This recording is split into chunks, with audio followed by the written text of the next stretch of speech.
There's a lot of talk about the Palestinian refugees. What does that term actually mean? Who are these millions of Palestinian refugees? Where are they refugees from? And why does this number keep on growing exponentially? Here is a beautiful, eloquent explanation setting the record straight once and for all for this incredibly sad situation. One of the big issues in the world today, headline news, is the Palestinian refugee crisis.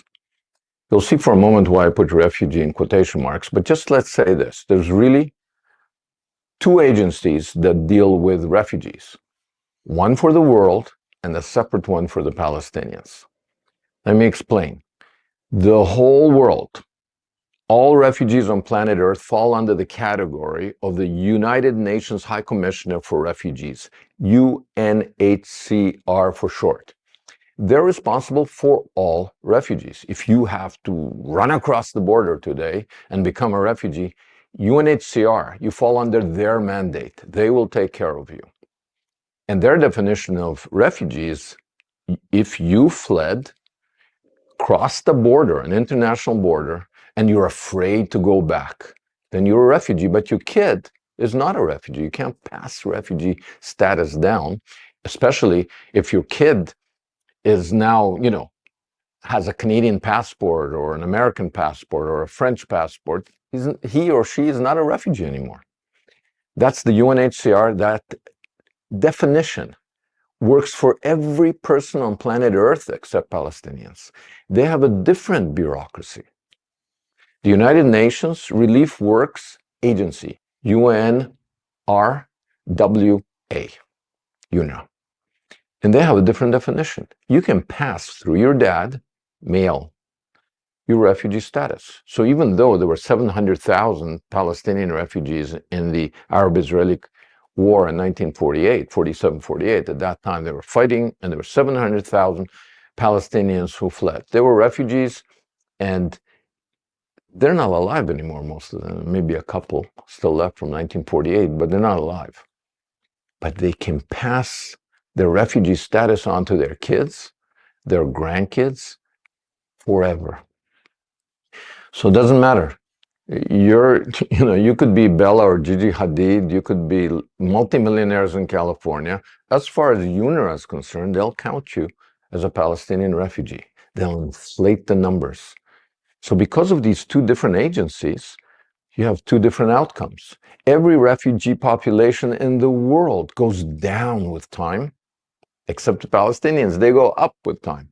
So at the same time as 700,000 Palestinians fled the Arab-Israeli conflict, 14 million Hindus, Muslims, and Sikhs fled the division of the Indian subcontinent. 14 million. Today, out of those 14 million refugees in 1947, there's zero left. But the Palestinians, they went from having 700,000 refugees to almost 8 million. People die off. How did that happen? Well, everybody's a refugee. If they have one male in their lineage, which we don't have to really check too hard, who claims to be or was a Palestinian refugee. Now, you got to understand the consequence of this. The consequence is that the UNHCR has a bureaucratic interest in solving refugee problems. Why? Because they've got to put out a lot of fires. Today they're in Eritrea, tomorrow they're in Sudan. They got to put out the fires. But UNRWA has only one group of people to take care of, the Palestinian refugees. If there was peace in the Middle East, UNRWA would be out of business, and it's a multi-billion-dollar business. There's over 30,000 UNRWA employees.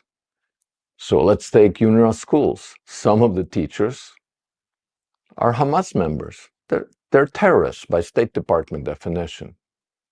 And what are they teaching? They publish little books to inculcate hate in little Arab babies, to just teach them to die and kill.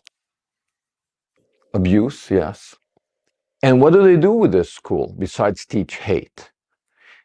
They put missiles in the basement and ammunition.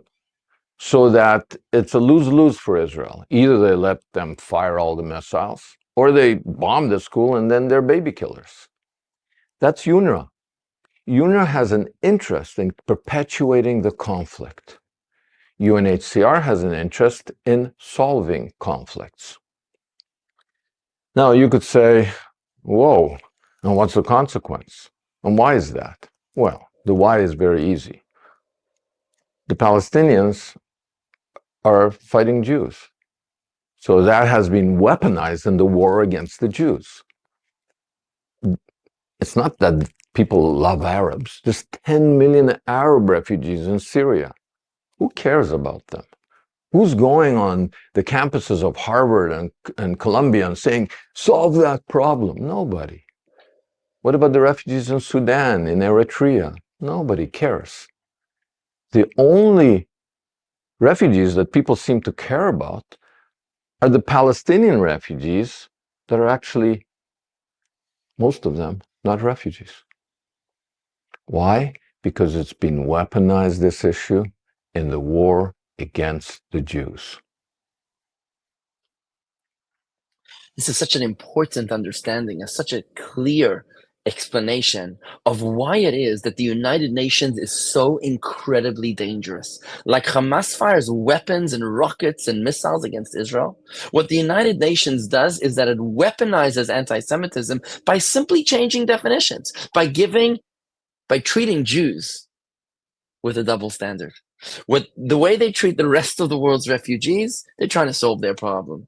But when it comes to the refugees of the so-called Palestinians, the United Nations is trying to perpetuate the problem because they're not trying to bring the refugees home as much as they're trying to destroy Israel. By merely changing the definition and allowing this status of refugee to be passed on in the most absurd and counterintuitive manner, they're creating an avalanche where an exponential effect, where with time there are more and more and more refugees, which just intensifies the hatred that college campus kids feel towards Israel when they say, "Oh my God, there's 8 million refugees." Really, there's almost nobody alive that was actually a refugee from Israel in 1948. Remember, let's be clear that the Arabs themselves told the Arab brethren that lived, the invading Arab armies in 1948, told the Arabs that lived in Israel to run away so that they would be able to finish off Israel and then they'd be able to come back.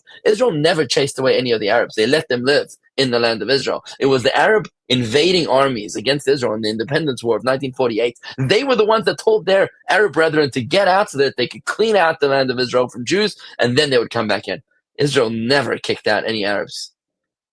So dangerous, so incredibly dangerous to use that term, Palestinian refugees. Let's not drink the Kool-Aid. Let's not call this the way they want us to call it, to perpetuate the propaganda. Let's call a spade a spade.